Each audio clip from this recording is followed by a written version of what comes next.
Last night, one of the first ever Tuesday night football games in NFL history. I went the 4-0 Bills on the road against the 3-0 Titans.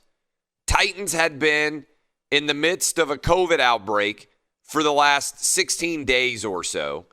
They basically hadn't been able to practice for most of that time. They still had many of their top players unable to play because of COVID, especially on the offensive side of the ball. Corey Davis, former number 5 overall pick. Adam Humphries, who had emerged as a big-time third down threat for Ryan Tannehill. Michael Pruitt, who's the backup tight end. And then Jeffrey Simmons, who arguably is the linchpin of the defensive line already just in year 2. They had 8,400 or so fans present. I was one of them along with kids with me. Whitlock tapped out because he went on Tucker Carlson last night, so I added another kid from the neighborhood. I had my 2 oldest boys and one of their friends. It was a weird environment to watch a game. Every seat that wasn't sold, which is about 60,000 of them, had the little ties on them, so you couldn't even pull down the seat cover. They had a mask requirement, but it was one of the best. Titans had a couple of assistant coaches who weren't even allowed to coach, and yet it was one of the best performances from the Tennessee Titans I have seen ever in the regular season. It was also, as if that were not enough, one of the best performances I've seen from anybody in the NFL this year. It was a performance, I think, if a lot of you were watching last night, I know many of you were, where you sat back and you thought to yourself, wow, maybe that run the Titans made to the AFC Championship game last year before they lost to the Kansas City Chiefs on the road was not a fluke. Maybe there's actually some substance here. Maybe this addition of Ryan Tannehill is not going to flame out and be a flash in the pan. Maybe Ryan Tannehill, in conjunction with Derrick Henry and Arthur Smith, who is rapidly ascending the potential head coaching ranks, maybe this team actually has something to it. They made a decision, Mike Vrabel did, to drop into coverage most of the time against Josh Allen and see if they could force Josh Allen into mistakes. And they did. 2 Malcolm Butler interceptions, including one early in the game that gave the Titans an early lead, and one late that basically put the game away. And I'm going to give you a top 5, bottom 5 here in a little while in the show. But I think the Titans made a strong argument that they're one of the 5 best teams in the NFL last night. They got to 4-0 for only the second time in franchise history. They've got a good shot to get to 5-0 if they can keep in control of their emotions and not let things get too hyped after this performance. The Houston Texans are coming to town, and the Houston Texans are 1-4. And if the Titans were to win that game on Sunday, then they would be set up to play against the Pittsburgh Steelers and potentially have a shot at getting to 6-0.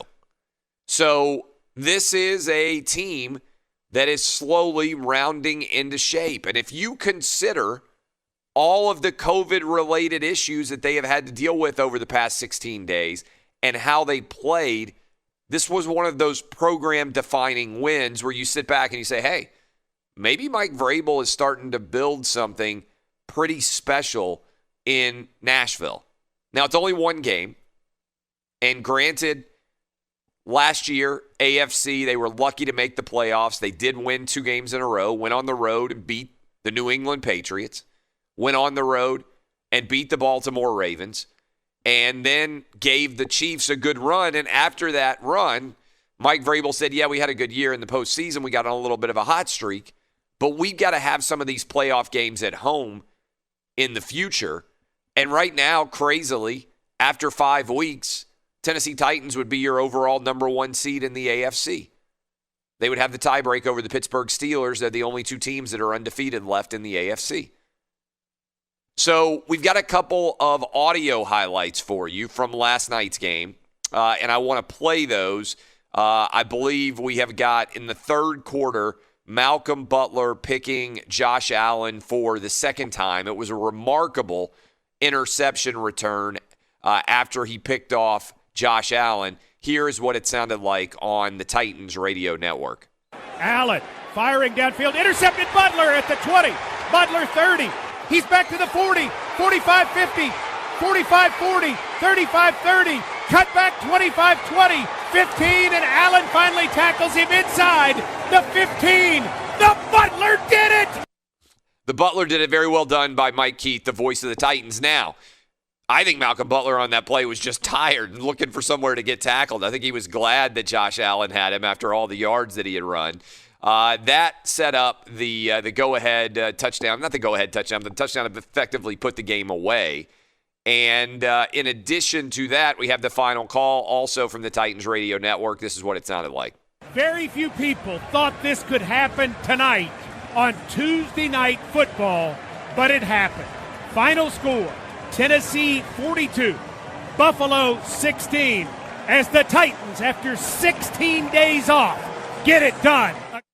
All right, that was Mike Keith calling it off, 16 days off indeed. Now, the play that most people are talking about in this game was a Derrick Henry stiff arm for the ages on Josh Norman. In fact, everybody was tweeting and talking about it on social, and some of the funniest lines about this. First of all, Derrick Henry was asked about the stiff arm after the game in his interview, and he said, asked about the stiff arm on Josh Norman, I've been doing a lot of curls, which is an all-time line in general. Also, pretty funny from the Jeffrey Simmons, who was not playing because he's on the COVID list, but he was tweeting during the game, Titans defensive tackle. He said, if I ever get stiff-armed that bad, I'm going to the locker room. And that was the general consensus and reaction from many different people out there. It's one of the baddest ass stiff arms I've ever seen in the history of the NFL. I mean, Josh Norman is a pretty successful historically corner, and Derrick Henry picked him up and basically threw him. I wondered at one point whether he might pull a Bills. I think it was Vontae Davis who decided to retire at halftime and just didn't come back out of the locker room. I wonder if Josh Norman had any thoughts that maybe he should become the second Bill corner to decide to retire at halftime. Just an epic beatdown that the Titans put on the Bills. Now, the Bills got to get rehabbed pretty quick, get ready for a Monday night game that they're now playing against the Chiefs. And like I said, the Titans have to get ready for Sunday afternoon, quick turn after playing on Tuesday. Quick turn to be back and ready on Sunday against the Texans. Now, larger context. I thought one reason the Titans played so well is every coach on some level loves to convince his team that no one respects them and that the world is against them. This is coaching 101. I am going to convince you that the only people you can rely on are in this locker room, that everybody else out there doesn't believe in you. And what's amazing is the best coaches can even convince their team when they're the favorite and when they always win. Nick Saban convinces Alabama after 15 years almost of being the best team in college football that nobody respects them and nobody believes they can win. And actually, they've been favored to win every game for like a decade. But Nick Saban can spin the disrespect card with such incredible talent that all of his players buy in. Sometimes that can be a difficult sell. This is perfect for the Titans because in the postgame and even leading up to it, you could definitely tell that the Titans were frustrated with the way the nation was responding to their positive COVID tests, as if they were 100% responsible for it, as if they were the villain, as if there needed to be some sort of consequential punishment for the Titans for their players testing positive. And so the Bills were unfortunately the team that had to bear the brunt of that anger, because the Titans played like an angry football team that wanted to make everybody in the NFL have to wear the fact that the Titans were going to make them pay for everything that had been said. And honestly, I think this is something that plays very well into Mike Vrabel's message, and I think it's something that can carry forward throughout the season and help to avoid complacency as you end up in a very long NFL season. But to me, the Titans served notice last night that they are a top 5 team. I'll give you a top 5, bottom 5 here in a little bit over the course of the Tuesday show. I'm going to bring in the crew now. Any questions from you guys about what it was like to be in an obviously abnormal stadium environment? 8,403 was the announced attendance, which means there were 60,000 or so empty seats in Nissan Stadium there for the Titans. And it was a viewing experience and an attendance experience that, frankly, when you combine Tuesday night with the COVID outbreak and the limited amount of attendance for that game, that was truly unlike any NFL game that has ever been played in the history of the sport. There's just not very often Tuesday night football, and there's certainly not very often Tuesday night football with 60,000 empty seats inside of an NFL stadium. I'll start with you, Danny G. Anything that jumped out in particular watching this game on television? But I'll tell you, first thing we did when we got back, my 10-year-old wanted to go straight to YouTube and watch all the highlights of the game. So I watched all the highlights, but I didn't hear any of the announcing commentary or anything about that took place during the course of the game. What jumped out to you guys watching this? And I know we'll get to the NLCS and the ALCS. I know a decent number of people are also watching both of those games play out last night as the Braves took a 2-0 lead and as the Rays took a 3-0 series lead. It'll be interesting to see. The Rays-Braves would not have been a World Series that anybody would have contemplated, anticipated, or projected when baseball got started back up back in July. Yeah, good morning. Couple things from me. First, when you Google the NFL's top 5 stiff arms of all time, the top 2 are Adrian Peterson against the Browns back in 2009, and Beastquake is number 1 against the Seahawks in that wild card playoff. I got to think that one against Josh Norman from Derrick Henry is going to invade that top 5 list. That was just ridiculous. A couple of questions for you since you were in attendance. Famously, Roger Goodell before the season said that he didn't think there would be any home field advantage for the teams that had some somewhat of a capacity there. It felt, at least viewing it, that you did have a home field advantage. Did it feel that way being there? No. It really didn't, and I don't know how much of the audio they are amplifying on the television broadcast. But I mean, look, when you're watching the game in person, I think you're also remembering what the stadium normally sounds like, and so it did not feel to me like there was some sort of massive home field advantage. And watching the plays down there on the field, I mean, again, 8,000 people in a 68,000 seat stadium. I didn't ever really notice the Bills seem to have any communication difficulties in terms of running their offense at all. So, no, I did not feel like they were. I mean, I think the home field advantage comes because the team that is getting to play at home just feels more comfortable. They're in their normal locker rooms. I think there's an element there. But in terms of the fans impacting the home field advantage, this has been something we've been talking about for gambling purposes. How do you determine what sort of home field advantage exists? It wasn't like this was Florida, Texas A&M, where they announced 25% capacity, but it felt more like 50%, and it was super loud, and you could kind of get the sense that the crowd had an impact. This was not that. Well, and it's obviously been in the news with the Saints talking to LSU, thinking about taking their games outside. Because they won't let them play potentially in the Superdome. And then the last question for me, in the second half, Josh Allen threw that laser and hit Yeldon in the end zone. I mean, the game was out of hand by then. But what was it like to watch Josh Allen in person? Were you impressed with his arm strength? Yeah, Josh Allen, I thought, played okay. The first interception wasn't on him. It was a total tip ball that kind of set the tone for the game, but it didn't have anything to do with him. He looked very much in control. Now, I thought what stood out maybe most of all was the Titan game plan with Josh Allen was what is becoming almost everybody's game plan against Patrick Mahomes. Don't let him uncork the deep ball on you. We're not going to give him chunk plays. We're not going to allow him to throw the ball 70 yards in the air and really be explosive now. Now, John Brown wasn't playing, and I think that probably factored in somewhat for the Bills as well. And also, the Titans didn't blitz hardly at all.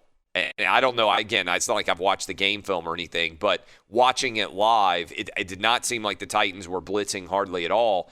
And even when they rushed, it was a very controlled rush that was designed to avoid him having the opportunity to beat them with his legs. So he never really got outside the pocket and made plays very much with his legs. The thing that I would say stood out to me on third down and long, when everybody knew that Josh Allen was going to be passing, he had a lot of success. I don't know what the Bills finished for on third down, but he converted some 3rd and 12, some 3rd and 14, some 3rd and 15s. I mean, he's got a cannon for an arm, and I do think that I always say you judge NFL quarterbacks by how they do on third down passing when everybody in the entire stadium, everybody watching on television knows you're going to have to drop back to pass. He made a lot of plays in 3rd and long. I know it wasn't a good game for the Bills, and I think part of that was probably the difficulty of preparing, knowing who you're going to be playing. You've also got the Super Bowl champions up next. They'd had some success against the Titans the past couple of years. Josh Allen had beaten the Titans 2 straight years. And so there may have been some complacency that had set in and some belief, particularly coming off the COVID issues, that they were going to waltz into Nashville and get this win. And obviously they got punched in the mouth and never really aggressively responded. I know they came back down and tied it up at 7. But from there, the Titans kind of took control of the game. And that late touchdown when the Titans scored to go up 21-10 was pretty massive, right, as they finished the halftime to go into the half. What about you, Dub? What stood out to you about one of the first Tuesday night football games of all time? Yeah, Tuesday night football was amazing here in Nashville, Tennessee. By the way, the Bills were 13 of 17 on third down. 13. I mean, think about that. The Bills lost 42-16. And they were 13 of 17 on third down. I bet that will be the best the Bills do on third down all year. I mean, if they had just gone 50%, which is still a really, really good third down performance, if they had just gone 50%, they would have gotten absolutely run out of the stadium. I mean, that is pretty wild to think about how good. I mean, and almost all that was Josh Allen. There weren't a ton of 3rd and 1s, 3rd and 2s. A lot of those were passing conversions. I bet 8 or 9 of them were passing conversions on third down, and that was kind of frustrating watching because the Titans put them in third down a lot, and then the Bills would make plays to keep drives alive. Yeah, that's got to be the worst loss in NFL history for a team that's gone, 13 to 17 on third down. Yeah, it's unheard of. Also, speaking of the Derrick Henry stiff arm, I legitimately had no idea that Josh Norman was still in the NFL, so... Well, he may not be after that stiff arm. If there's a silver lining, I guess it's that, hey, at least all of us know that Josh Norman is still in the league. But obviously an impressive performance by Tennessee. The defense showed up, forcing turnovers. I thought Ryan Tannehill was fantastic. He did exactly what he needed to do. He ran the ball well when he needed to. That touchdown scramble was a nice play as well. So this is like the perfect scenario for Ryan Tannehill. If he plays like this, he only had, 195 yards passing, but that's all he really needed. So A-plus performance from your Tennessee Titans last night. Here's an NFL research stat for you. The Titans became the first team to score a touchdown on every red zone possession, minimum of 6 red zone drives, have 0 turnovers, and allow no sacks since the Patriots defeated the Bills 56-10 in Week 11 of their undefeated 2007 season. So if you want to know how rare the performance from the Titans was, particularly coming off of all the COVID outbreak, not having a lot of practice time, the Titans offense, which is rolling under Arthur Smith, first team to score a touchdown on every red zone possession, again, minimum of 6 red zone drives, have 0 turnovers, and allow no sacks since the Patriots defeated the Bills 56-10 in Week 11 of their undefeated 2007 season. that is next level offensive efficiency. What about you, Eddie Garcia? Anything that stood out? Well, I just wanted to ask you, as a fellow NFL season ticket Yes. holder, I've been watching some of these games with, the limited fan capacity, and the first thing that comes to mind is, there's a lot of nice room there to get spread out. You're not all cramped in. I'm like thinking of the benefits of this. Did you enjoy the experience of kind of having the room to spread out and all that kind of stuff? We had like our own section, and I had 3 kids with me, right? So I had 2 12-year-olds and a 10-year-old, and all of them were like, this is the best sporting event ever. Because if you think about it from a kid perspective, you and everybody out there who's listening, or if you're a parent, when you have kids in a sporting event, there's always somebody tall sitting in front of them, or there's always, that concern about whether or not they can see. So like you're standing them up for big plays. This was amazing. I mean, in all honesty, like it felt like you were a VIP winner and you were getting to go watch. I mean, it felt almost like training. I know you're in the stadium, but it felt like they were putting on the game for you. Like if you were getting to go watch a musician in a limited venue, limited seat venue. I have never had 0 people in front of me, and this is the case for almost everybody out there. And they have the seats tied up, so people couldn't even relocate and come sit down in front of you or something. I don't know about everybody else out there, but if I go to a Major League Baseball game, for instance, especially if I have my kids with me, I love when it's not that crowded and we can kind of find our own area to sit and just be able to chill. There was no line for food, right? Food and drink. You want a beer, you want a hot dog. I mean, literally no line. You walk right up and get it. The parking situation, there's hardly any of the parking around the stadium taken. So after the game, even with everybody staying until the end of the game, it took like 5 minutes to get on the interstate and be on your way back. I mean, there are, I want stadiums to be full again and I want things to get back to normal. But in the short term, if you're out there and you're like, I don't know if I want to go to a game that isn't like a normal game, I kind of loved it. I mean, we've got tickets. We're going back on Sunday to watch the game against the Texans. And my kids were like, is it going to be like this? Because that was awesome. And I said, yeah. So for young kids, I thought it was kind of fantastic, honestly. You guys had like your own aisle there? The kids were able to walk around? I mean, like almost like our own section. Nice. I mean, and the other thing is you're supposed to wear masks. And I look, I get it. But there's not anybody remotely close to you. So, they gave out those sort of, what are they called? Like the neck masks, the things that you can kind of pull up. Not the Gators. The Gators, yeah. They gave out those Titans Gators was the giveaway for the game, and they had That's them actually in a cool giveaway. Nice. Yeah, it's a great giveaway. And so they had them in the seat directly in front of you. So, I mean, you could put that thing right over your head. And, like, I would put it on when we went to go get food, or if one of the kids had to go to the bathroom, you're walking around in the concourse. But otherwise, like, there's literally nobody close enough to you. I mean, I couldn't reach out and even remotely touch somebody. I mean, there were rows open on both sides of me. We were in the 4th row, and there was nobody in the front 3 rows in front of us. So we weren't on the 4th row overall of the stadium because they're blocking out the first several rows anyway. But we had nobody in front of us at all. And it was pretty fantastic. Did it feel like you were at an NFL game just because the capacity was so small? Or? No, it didn't. I mean, look, not compared to what it ordinarily does. But once the game got started, I'm so focused on the field, I wasn't really paying that much attention to the stands, right? So Once the game got started, it felt very normal. I mean, the thing that felt the most abnormal to me was how dominant the Titans were. I just kept expecting for the other shoe to drop. I was like, okay, the Bills are going to make a play. The Titans are going to turn the ball over. This game's going to end up somewhat close, and it never did. It was a major ass kicking that the Titans delivered against the Buffalo Bills, and I don't think anybody saw it coming. All right, when we come back, we'll dive into what we saw in the NLCS and the ALCS. I'll eventually give you my top 5, bottom 5. We've got an incredible Animal Thunderdome. John Morosi is going to join us in hour number 2. He's our Major League Baseball insider. Shannon Spake is going to swing by in hour 3. She's covering the NFL. She's been on the sideline. She was at the battle for Pennsylvania. We'll see where she is headed. How good did the Steelers look against the Eagles? All those things and more. I appreciate all of you hanging out with us. This is Outkick on Fox Sports Radio.